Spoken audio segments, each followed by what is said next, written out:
পরম প্রেমময় শ্রী শ্রী হরচাঁদ ঠাকুর, জগৎজননী শান্তিমাতা, যুবনায়ক শ্রী শ্রী গুরুচাঁদ ঠাকুর, সত্যভামা দেবীর চরণে প্রণাম জানাই। আজকে এই মহতী উৎসব অনুষ্ঠানে উপস্থিত ঠাকুরের প্রিয় পার্শ্ববর্গ, ভক্তিবতী মায়েরা, সকলের শ্রীচরণ প্রণাম। এতক্ষণ আমরা ভক্তিবাদ শুনলাম, জ্ঞানবাদ শুনলাম।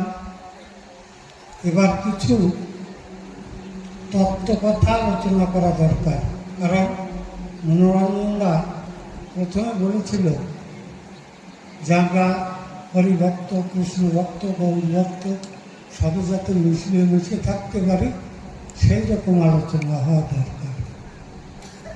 ওই যে হরিচান্দা, আমি এখানে আসার সঙ্গে সঙ্গে যে গানটা গাচ্ছিল, কে কে নিবি আয়না তোরা মধুর হরিনাম, এই গানের একটা লাইন, দুটো লাইন আমি আলোচনা করব। কারণ পুরো গানে আলোচনা করতে গেলে এক মত সঙ্গে কুলবে না। কারণ নরসিংহ গোসাইয়ের যে লেখা, এ লেখা হয়তো 15 মিনিট গেয়ে মানুষ সমাপ্ত করে দেয় একটা গান, কিন্তু ওই 15 মিনিটের গানের মধ্যে কত মহাভারত লুকিয়ে রয়েছে তার কোনো দিক দিশা নাই। মিলেমিশে থাকতে হলে নিজেকে শুধরাতে হবে। কৃষ্ণের দোষ দিলে হবে না, গৌরের দোষ দিলে হবে না, হরিচাঁদের দোষ দিলে হবে না। দোষ রয়েছে আমার মধ্যে, আর সেই দোষে দুষ্ট হয়ে আমি একজন ভগবানের দোষ অনুসন্ধান করে বেড়াই। আমার প্রেমের ওজন কত আর ভগবানের ওজন কত? এইবার ভগবানকে মাকে যদি ছোট ফেলাতে হয়, তাহলে ওসে ওজনওয়ালা প্রেম ছাড়া ওটার কি ছোট ফেলানো যায়? যায় না। তাহলে ভগবানের চেয়ে বড় প্রেম আমার ওজনের প্রেম আমারও দরকার। তারপরে ভগবানকে মাকে ছোট ফেলানো। যারা ভগবানকে মাকে ছোট ফেলায় তাদের প্রেমের ওজন কত, ওইটা একবার পরিকল্পনা করতে হবে। তার মানে নির্বুদ্ধিতা কোথায়? জ্ঞানে। ওই গানের ভিতরে স্পষ্ট বলেছে, সত্য ত্রেতা দাপর গেল, যে তত্ত্ব না বিলাইল, সেই ধন নিয়ে হরি এলো, পুরাতে জীবের মনস্কাম। এই লাইনটা যদি নির্বোধ লোকে পড়ে, তাহলে বলবে যে হরিচাঁদ ঠাকুরের আগে যে সমস্ত অবতার আছে তারা কি ছোট ছিল নাকি, যে তারা দ্বিতীয়বাদ রেখে গেছে, সেই তত্ত্ব নিয়ে হরিচাঁদ ঠাকুর চলে এলো। গন্ডগোল বাঁধানোর কথা না। কিন্তু যদি জ্ঞান দ্বারা বিশ্লেষণ করা হয় যে অশ্বিনী গোসাইয়ের এই লাইনের মধ্যে তিনি কি বলতে চেয়েছেন, সত্য, ত্রেতা, দ্বাপর, এই 3 যুগে যে সমস্ত শাস্ত্র গ্রন্থ দিয়ে আমরা ভগবানকে জানি, ভগবানকে চিনি, ভগবানের জীবনী, ভগবানের তত্ত্বকথা যা কিছু বুঝি, ওর মধ্যে 4 বেদ, 14 শাস্ত্র, 18 পুরাণ, 9 লক্ষ গ্রন্থ, এর মধ্যে কোথাও কি লেখা আছে যদি বিশ্বকে জানতে হয়, যদি নিজেকে চিনতে হয়, তাহলে সব থেকে বেশি প্রয়োজন হচ্ছে জ্ঞান অর্জন। আর সে জ্ঞান অর্জন করতে হলে শিক্ষার প্রয়োজন। এ কথাটা কি ওই 4 বেদ, 14 শাস্ত্র, 18 পুরাণ, 9 লক্ষ গ্রন্থের কোথাও লেখা আছে? যদি থাকে আমাকে একটু কেউ দেখাবে। এইটা হচ্ছে যে তত্ত্ব বিলানো হয়নি। ভগবানকে চিনতে হলেও জ্ঞান দরকার, ভগবানকে জানতে হলে শিক্ষা দরকার, যা সাধারণ মানুষের মধ্যে ছিল না। ছিল গুরু কেন্দ্রিক, টোলের মধ্যে এক গুরুর শিষ্যরা, সেই শিষ্যদের মধ্যে কোনো খাতা কলম বইপত্র ছিল না মহাপ্রভু পর্যন্ত। শুধুমাত্র স্মৃতি হিসাবে গুরু মনে রাখত, সেগুলিকে শিষ্যদের জানানো হতো এবং শিষ্যদের বলা হতো যে আর কারো সঙ্গে বলবি না।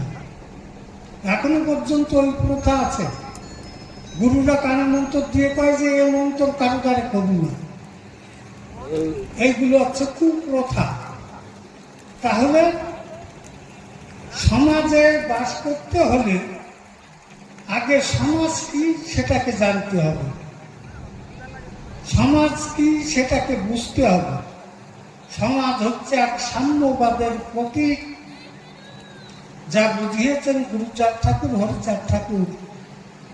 যেখানে সাম্যবাদ নেই সেখানে সমাজ নেই। আর সাম্যবাদ ছাড়া অসাম্য যেখানে, একে অপরের প্রতি যেখানে বৈষম্য ভাব দেখানো হয়, সেখানে সে সমাজ কখনো টেকে না, সে সমাজ কখনো গঠিত হতে পারে না। যেখানে সাম্যবাদ সেখানে সমাজ। এই কথাটা বলেছেন হরিচাঁদ ঠাকুর। এর আগে কিন্তু কোথাও খুঁজে পাবেন না। এর আগে বলা হয়েছে বর্ণ আশ্রম, উঁচু নিচু, ভেদ বৈষম্য দিয়ে সমস্ত কিছু বিচার বিবেচনা করা হয়েছে। একই মানুষ আমরা এক জায়গায় বসেছি, বসে প্রাণ খুলে ঠাকুরের গুণগান করছি, একজন অপরের বক্ষে আলিঙ্গন দিচ্ছি, একই জায়গায় বসে ঠাকুরের কথা শ্রবণ করে আনন্দ উপলব্ধি করছি। এইখানে হচ্ছে সাম্যবাদ। এইখানে যদি হতো যে তুই নিচু জাতির লোকের বস্তু আর নিয়ন্ত, তাহলে সাম্যবাদ থাকতো কি? থাকতো না। তুই আমার সঙ্গে খাইতে পারবি না, কারণ তুই আর আমি এক না।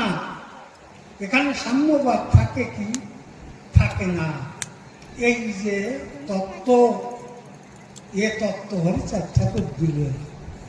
এই জন্য সত্য ত্রেতা দাপারেতে যে দাপার গেল, যে তত্ত্ব না বিলাইল সে ধন নিয়ে হরি এলো, পুরাতে যুগের মানুষটা কে কে নিবি আয়না তোরা মধুর হরিনাম। তাহলে হরিনাম তাকে একটু বিশ্লেষণ করা দরকার। নিচের লাইনে লিখেছেন, হরি বলতে আছে কত এর জগতে অগণিত, এ নাম নয় সে নামের মতো গোলকে। এ কথাটা শোনার সঙ্গে সঙ্গে মানুষের ভিতরে একটা প্রতিক্রিয়া শুরু হয়। সেটা কি? হরি বলতে আছে কত, এ জগতে অগণিত, এ নাম নয় সে নামের মতো। তাহলে হরিচাঁদ ঠাকুর যে হরিনাম দিলেন, সেই হরিনাম এত পবিত্র, আর অন্য তিন যুগ ধরে যারা দিচ্ছে সেগুলো কি অপবিত্র? এই কথাটাই ব্যাখ্যা করে বোঝা যায়। কিন্তু ওর ভিতরে যদি ঢোকা যায়, তাহলে হরিচাঁদ ঠাকুর কি কথা বলছেন? হরি শব্দটার উৎপত্তি ঘটেছে তিনটে শব্দের সংমিশ্রণে। মহাপ্রভুর সময় কিন্তু এই তিনটে শব্দ আলাদা আলাদা ছিল। হরিচাঁদ ঠাকুরের সময় ওই তিনটে শব্দকে একত্রিত করে হরি বল শব্দের উৎপত্তি করেছে। হরণ, কর্ষণ এবং রমণ।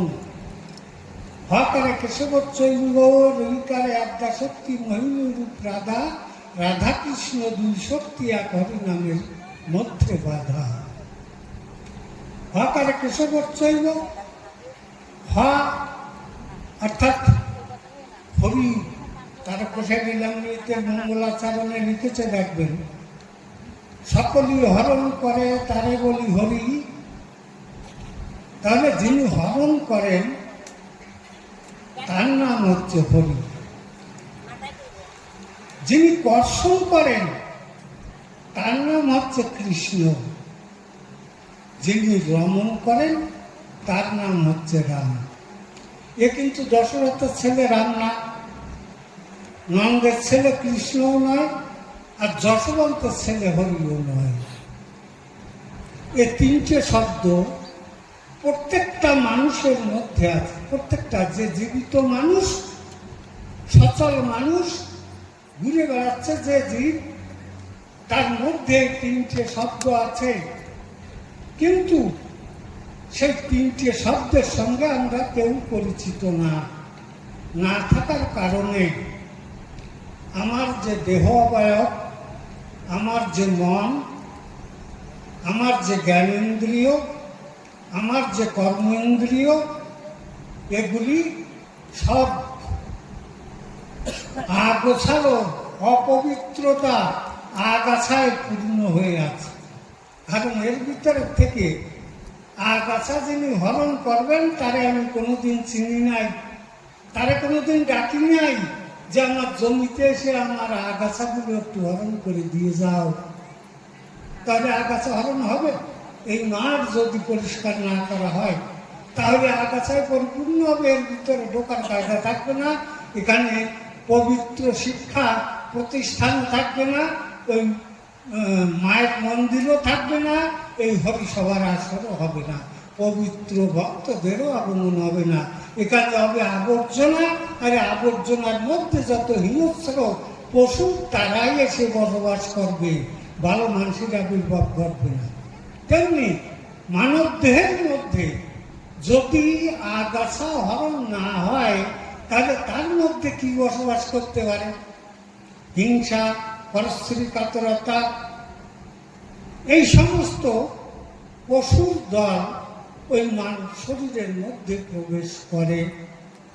তাই ঠাকুর বলছেন যে তোমার মধ্যে কুসংস্কারকে হরণ করার জন্য তুমি আমাকে সহায় নাও, আমাকে ডাকো, আমার সাহায্য নাও। যখন আগাছা হরণ হয়ে যায় তখন সেই জমিতে কর্ষণ করতে হয়, চাষ দিতে হয়। চাষ না দিলে তার মধ্যে যদি বীজ বোনা হয় তাহলে সেই বীজ কখনো গজায় না, তাতে কোনো ফসল ফলে না। এই জন্য কর্ষণের দরকার হয়। কে কর্ষণ করে? কর্ষায়ত কৃষ্ণ। কৃষ্ণ ধাতু থেকে কৃষ্ণ শব্দের উৎপত্তি, যে মানব ভূমিতে নিত্য নৈমিত্তিকভাবে আগাছা হরণের পর কর্ষণ করে মানব ভূমির উর্বরা শক্তি বৃদ্ধি করে, তাকে বলে কৃষ্ণ। এই শব্দগুলো কিন্তু আলাদা ছিল মহাপ্রভুর সময়।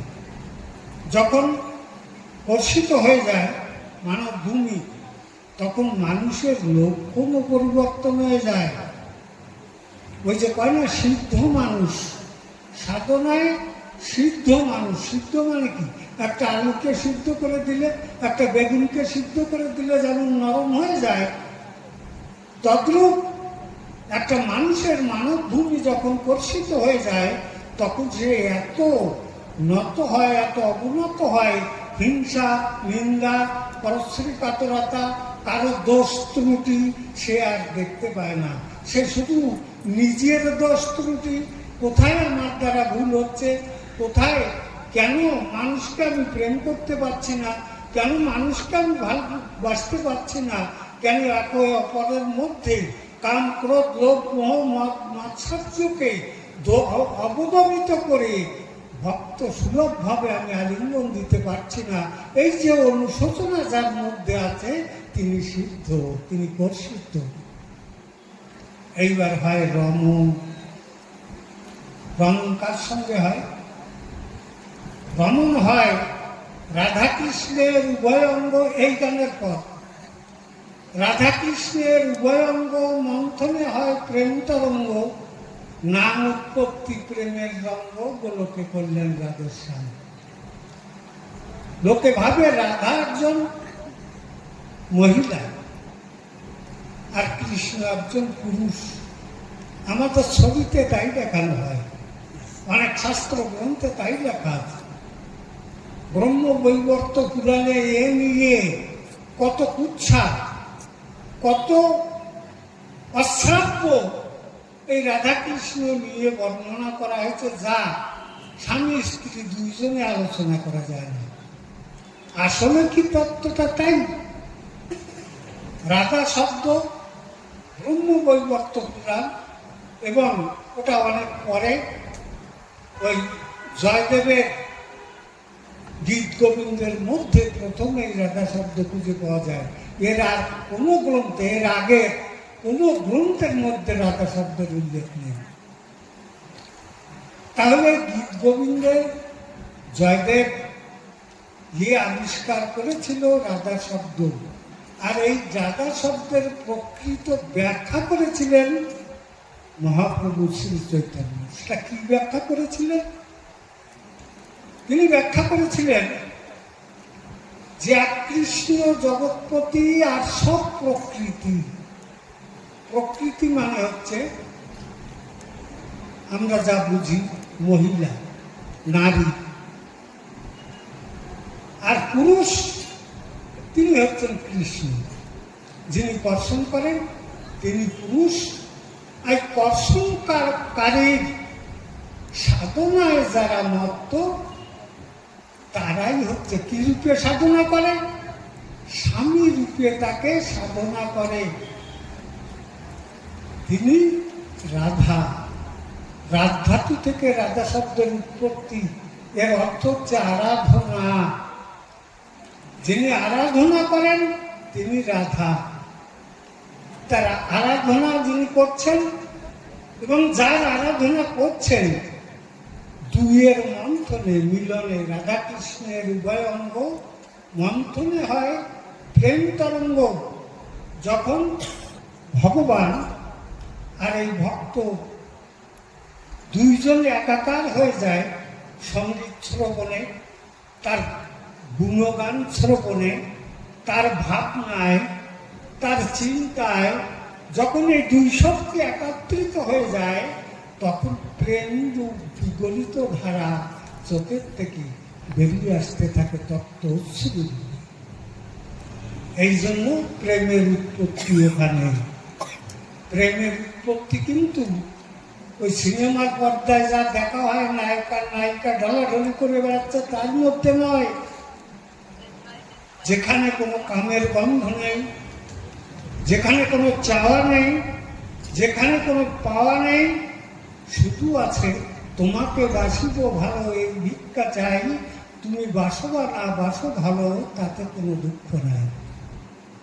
এখানে প্রেমের উৎপত্তি। রাধা কৃষ্ণের উভয় অঙ্গ মন্থনে হয় প্রেম তরঙ্গ, নাম উৎপত্তি প্রেমের রঙ্গ। এইবার যে প্রেম, সেই প্রেম থেকে নামের উৎপত্তি ঘটেছে। সেটা কি নাম? কিভাবে সেই নামকে চেনা যাবে, ধরা যাবে?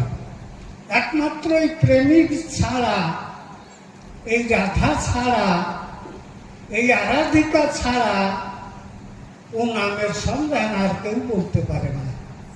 কারণ সেটা অকৈতব্য, তা বর্ণনা করা যায় না ভাষা দ্বারা।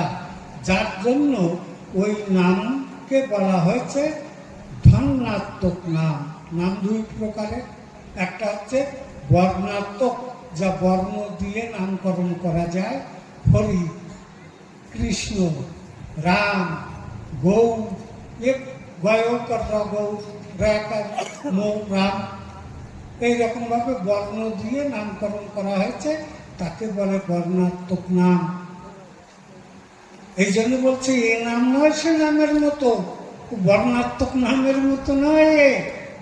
এ ভক্ত আর ভগবানের মিলনে একমাত্র ভক্তই জানে যে ওর নামের মাহাত্ম্য কি, ও নামের রূপরেখা কি, ওর নামের শাব্দিক। তাহলে কি করে এই যে মতুয়ারা মাতাম দেয়, মাতাম দেয় কিসের জন্য?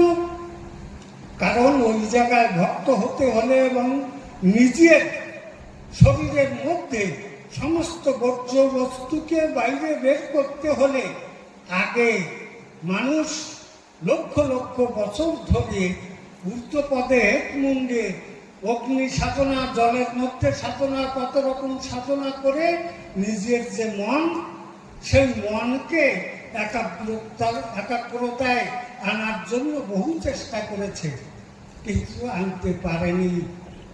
হরিচাঁদ ঠাকুর যে বিধান দিলেন, সেই বিধানের মধ্যে ছিল শব্দযন্ত্র, যোগ, আর ছিল নাম, বর্ণাত্মক নাম। এই তিনটের সংমিশ্রণে একটা হচ্ছে হরিবল, বর্ণাত্মক নাম। হরিবল এবং হরিবল এই দুটো শব্দের তাত্ত্বিক অর্থ দুই রকম। যিনি হরিবল শব্দের সাধনায় সিদ্ধি লাভ করে বুঝেছেন যে পৃথিবীতে শক্তি যদি কিছু থাকে তাহলে একমাত্র হরি, তাই তিনি বলেছেন হরি বল, আর কোনো শক্তি নেই, একমাত্র শক্তি হচ্ছে হরি। তিনি সাধনায় বুঝেছেন, তাই বলছে হরি বল। আবার তিনি বলছেন এ শক্তি, এ বল দুর্বলের বল, তুইও বল। বল মানে হচ্ছে শব্দ, তো তুইও বল। একদিন না একদিন তার এই মহাধনের কাছে তুই যেদিন পৌঁছতে পারবি, সেদিন বুঝতে পারবি যে এই পরম শক্তি ভিন্ন এই জগতে আর কোনো সাধনার বস্তু নেই। তাহলে এই যে নাম হরিচাঁদ ঠাকুর দিলেন, যে নামের কাছে তুই পৌঁছবি কি করে? মানুষের আয়ু 60 বছর, 60 বছরের ভিতরে তোকে সংসার করতে হবে। কারণ হরিচাঁদ ঠাকুর দিয়েছিলেন গার্হস্থ্য ধর্ম, যে সংসার ত্যাগ করে কোনো ধর্ম হবে না এই কলিযুগে। তোকে গার্হস্থ্য ধর্ম পালন করতে হবে, সন্তান সন্ততির জন্ম দিতে হবে, তাদেরকে শিক্ষায় দীক্ষায় শিক্ষিত করতে হবে, তাদের সমাজনীতি, রাজনীতি, অর্থনীতি, শিক্ষানীতি সকল নীতিতে উদ্বুদ্ধ করতে হবে, এবং তারপর গিয়ে তোর সাধনায় তুই উত্তীর্ণ হবে। তাহলে সমস্ত কিছু করে এই 60 বছরের মধ্যে হরিকে পাইতে হলে ওই জঙ্গলে যাওয়ারও সময় নেই, জলের তলে যাওয়ারও সময় নেই, বিরাট সাধনা করার সময়ও নেই, কোথাও চুপচাপ বসে ধ্যান করারও সময় নেই। তাহলে কি করতে হবে? হরিচাঁদ ঠাকুর বললেন যে উদ্দণ্ড কীর্তন করো আর হরিনাম ধ্বনি করো। উদ্দণ্ড কীর্তন তো খালি খালি করা যায় না, কারণ একজন গায়ক বা একজন ভালো ড্যান্সার নাচতে জানে, তারে যদি মিউজিক ছাড়া বলা হয় তুমি যে নাচো, ওর পিছিয়ে নিয়েও নাচতে পারবে না, মিউজিক থাকলেও নাচতে পারবে, নইলে পারবে না। এই জন্য তালের প্রয়োজন হয়েছিল। সে তাল এনেছিল গোলক পাগল। তার পোষায় লিখেছে, গোলকের দান পাবা যে হরি বল বলি, তোরা জয়ধ্বনি করো সকলে। কারণ প্রথমে তারা সৃষ্টি করেছিল গোলক পাগল। গোলক পাগল যখন নারকেল বাড়ি থেকে ওরা কান্দি ওই তার ডাঙ্কা বাজিয়ে আসে, তখন সকলকে উদ্বুদ্ধ করে দিয়েছিল যে তালের সঙ্গে মিশতে হবে, কারণ এই তাল ব্রহ্ম তাল। এমন কোনো তাল নেই যে তাল ওই তালে গিয়ে লয় হয় না। জগতের যত তাল আছে, কাহারবা, দাদরা, ঠুকলি, একতালা, বিষম একতালা, যত রকমের আছে, সব তাল একসাথে মিশে দিলে হয় এই ব্রহ্ম তাল। সবগুলোর মধ্যে যে মিশে যায়, তাই ওই তালের মধ্যে মিশতে বলেছিলেন। ওই তালের মধ্যে মিশে বর্ণাত্মক নাম হরিবল উচ্চারণ করার সঙ্গে সঙ্গে উদ্দণ্ড কীর্তনে অষ্টাঙ্গ যোগ, যে যোগ সাধনা করার জন্য শিব কাশীবাসী হয়েছিল, যে যোগ করার জন্য কত যোগী, কত ঋষি তার কয়েক জন্ম ধরে তার জীবন ব্যর্থ করে দিয়েছে, সেই যোগ অষ্টাঙ্গ যোগ। খেয়াল করে দেখবেন, যে সময় মতুয়ারা কীর্তন করে এবং নাচে, একজন ভালো যোগীকে ডাকিয়ে আনবেন, ওর পাশে দাঁড়াইয়ে বলবেন যে এরা যে নাচতেছে কি শুধু অঙ্গভঙ্গি, না উৎকট নৃত্য, না কি? ও বিচার করে বলে দেবে যে 64টি যোগের কোন কোন যোগ, কোন কোন নাচের মধ্য দিয়ে, কোন কোন অঙ্গভঙ্গির মধ্য দিয়ে এরা যাচ্ছে। তার মানে উদ্দণ্ড কীর্তনের মধ্যে 64টি যোগ নিহিত করেছেন হরিচাঁদ ঠাকুর। আর যোগ ছাড়া যোগাযোগ করা সম্ভব নয়। এই যোগ যখন যোগাযোগ করে দেয়, যোগাযোগ করার সঙ্গে সঙ্গে দেখবেন আগে বলে হরিবোল, হরিবোল বলতে বলতে তারপরে বলে হোক হোক হোক, তারপরে যে কি শব্দ বলে আর তা কোন জায়গায় বসে বলে তা কিন্তু বোঝা যায় না। ওর কানের দ্বারা যে যদি তখন বলা হয় যে তুমি কোথায় আছো, তার জবাব সে দিতে পারবে না। যদি বলে যে তুমি আমার কাছে 500 টাকা পাবা, টাকাটা নাও, ও নেবে না। কারণ জাগতিক জগৎ থেকে সে তখন অনেক ঊর্ধ্বে, সে ধন্যাত্মক নামের কাছে পৌঁছে গেছে, যে নামের কোনো ব্যাখ্যা হয় না। এই জন্য বলছে এই নাম নয় সে নামের মতো গোলক। গোলক মানে কি? গোলক মানে একটা বলয়। এই বলয়ের মধ্যে হরিচাঁদের যৌগিক তত্ত্ব দ্বারা যে বলয় সৃষ্টি করেছে, সেই বলয়ের মধ্যে ওই নাম যিনি জপ করছেন, তিনিও জানেন না যে কি নাম জপ করছে।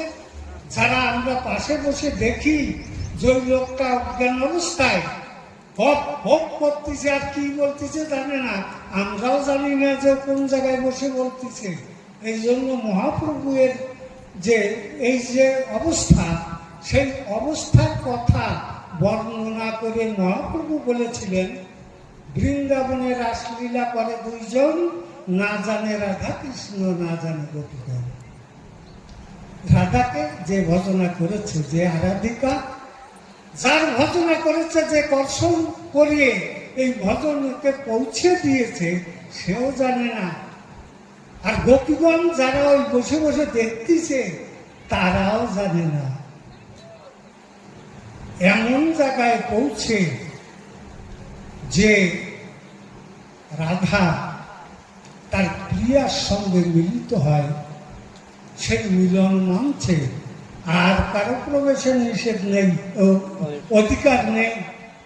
সেখানে যত বড় ধনী হোক, যত বড় জ্ঞানী হোক, যত বড় মানী হোক, কারো সেখানে প্রবেশের নিষেধ অনুমতি নেই।